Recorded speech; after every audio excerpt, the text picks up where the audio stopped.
दुनिया में middle east एक ऐसी जगह है जहां हर जनरेशन ने वार देखी है। पिछले 100 सालों से कंटिन्यू कॉन्फ्लिक्ट्स देखने को मिल रहे हैं मिडिल ईस्ट में, लेकिन अभी तक कोई पीस दिखाई नहीं देता।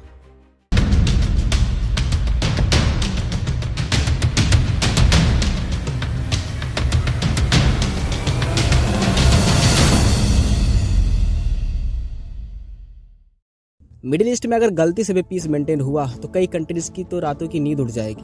अब आपको लग रहा होगा ये एक रिलीजियन फाइट है, लेकिन बिल्कुल नहीं, इससे भी ज्यादा डेंजरस कुछ है जिसको आज हम डिकोड करेंगे। ये पूरा हाईलाइटेड मैप मिडिल ईस्ट है जिसमें टोटल 18 कंट्रीज है।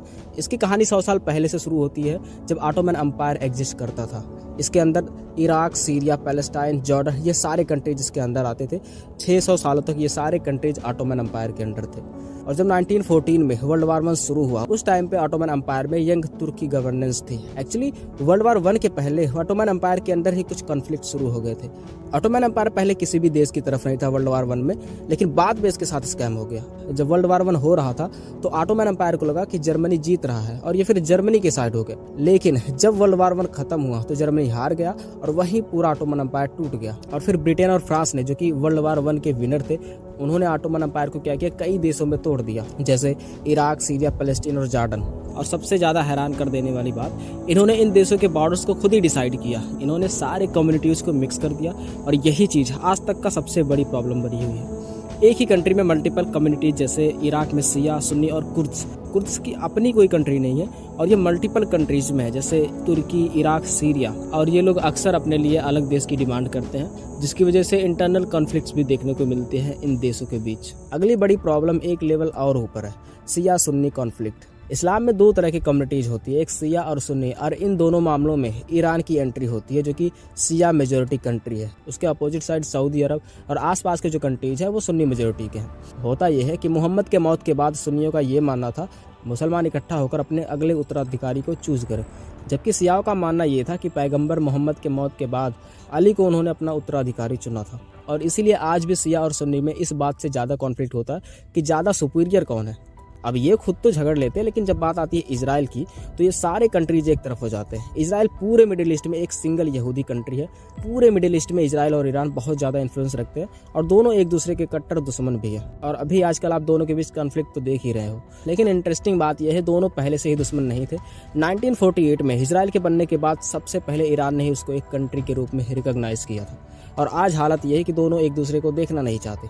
इनफैक्ट ईरान तो ये बोलता है इजराइल एग्जिस्ट ही नहीं करना चाहिए था, इजराइल होना ही नहीं चाहिए था। और ये सब होता है 1979 के बाद, जब ईरान में इस्लामिक क्रांति आती है। और तब ईरान में कई यहूदियों ने देश भी छोड़ दिया था। आज भी लगभग 20,000 से ज़्यादा यहूदी ईरान में रहते हैं। अब इस्लामिक क्रांति के बाद आयतुल्लाह रुहुल्लाह खमैनी ईरान के सुप्रीम लीडर बनते हैं और तब से ये इजराइल के खिलाफ जाने लगे कि इजराइल जो है वो फिलिस्तीन के ज़मीनों पर कब्जा कर रहा है। और यहीं से इजराइल और ईरान के रिश्ते खराब होने शुरू हो जाते हैं। लेकिन इससे भी बड़ी एक और टर्निंग पॉइंट आता है जब 1982 में लेबनान में एक सिविल वार शुरू हो जाता है। अब इजराइल डायरेक्ट इंटरफेयर करने लगता है उस वार में और अपने सेनाएं भेज देता है लेबनान में। इस एक चीज़ से ईरान काफ़ी गुस्सा हो गया और इसने लेबनान में शियाओं को सपोर्ट करने के लिए अपने IRGC फोर्सेस को लेबनान में भेज दिया। और फिर यहीं से सारा खेल शुरू हो जाता है और आज तक चलता आ रहा है।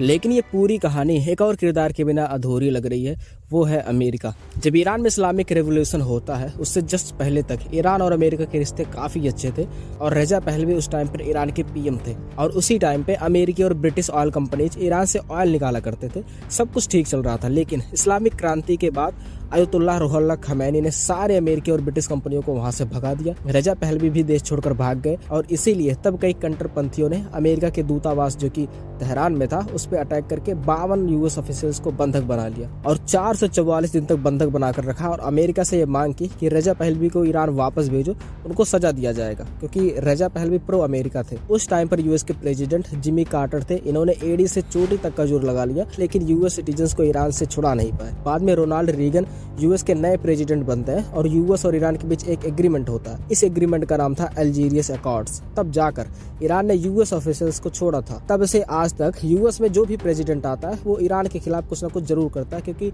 ईरान में यूएस के पसंद की सरकार नहीं है और इसकी सबसे बड़ी वजह थी ईरानियन इस्लामिक रेवोल्यूशन, जिसके बाद अमेरिकी ऑयल कंपनीज को ईरान छोड़कर भागना पड़ा। अमेरिका आज भी ईरान में वही पावर और वही इन्फ्लुएंस चाहता है। देखिए, ऑयल कोई छोटा चीज़ नहीं है। अमेरिका ने ऑयल के लिए कई कंट्रीज को बर्बाद किया, चाहे वो ईरान हो, इराक हो या फिर वेनेजुएला हो। अब यहाँ आपको लग रहा होगा कि ऑयल तो सऊदी अरब में भी है और बाकी गल्फ देशों में भी है, लेकिन उनसे तो अमेरिका की अच्छी दोस्ती है। तो देखिए, अगर कभी भी ये कंट्रीज अमेरिका के खिलाफ जाते भी है तो अमेरिका इनको भी नहीं छोड़ेगा। इन देशों की सिक्योरिटी की जिम्मेदारी अमेरिका खुद लेता है, वेपन भी अमेरिका खुद ही इनको प्रोवाइड करता है। अब मिडिल ईस्ट में पीस ना आने का जो मेन रीजन है वो है इजराइल और ईरान। ईरान के पास कई प्रॉक्सी ग्रुप्स है जैसे हिजबुल्ला, हमास, तो ये टाइम टू टाइम ईरान पर अटैक करते रहते हैं, इसीलिए इजराइल इनको टारगेट करता है और इजराइल ईरान को भी टारगेट करता है। इसके मल्टीपल रीजंस है, एक तो ईरान के प्रॉक्सी ग्रुप्स, फिर ईरान का न्यूक्लियर प्रोग्राम। देखिए, इजराइल और यूएस ये कभी नहीं चाहेंगे कि ईरान कभी न्यूक्लियर वेपन बना पाए। यहाँ तक कि आसपास के मुस्लिम कंट्रीज भी ये नहीं चाहते कि ईरान न्यूक्लियर वेपन बना पाए, क्योंकि ईरान एक शिया मेजोरिटी कंट्री है और न्यूक्लियर वेपन आने के बाद ये सुन्नियों को भी परेशान करेगा। अब इजराइल और अमेरिका इसलिए नहीं चाहते क्योंकि इजराइल को पता है कि ईरान के न्यूक्लियर स्टेट बन जाने से अमेरिका और इजराइल का डोमिनेंस खत्म हो जाएगा मिडिल ईस्ट में, और इजराइल को ये भी डर है कि सबसे पहले ईरान इजराइल पर ही न्यूक्लियर अटैक करेगा। और ईरान के रिश्ते रसिया और चाइना से भी अच्छे हैं, तो ऐसे में ईरान पूरे मिडिल ईस्ट में डोमिनेट करेगा। और अभी भी आप देख रहे होंगे कि अमेरिका सीज फायर के लिए रेडी हो गया और दोनों के बीच पीस टॉक भी हुई थी। अमेरिका ईरान के कई शर्तों को मान भी गया था, लेकिन ये पीस डील हुआ नहीं। अगर होता भी है तो ये लंबे समय तक नहीं चलेगा, क्योंकि अमेरिका सब कुछ बर्दाश्त कर सकता है, लेकिन मिडिल ईस्ट में ईरान का एक न्यूक्लियर पावर बनना अमेरिका और इजराइल ये कभी बर्दाश्त नहीं कर सकते।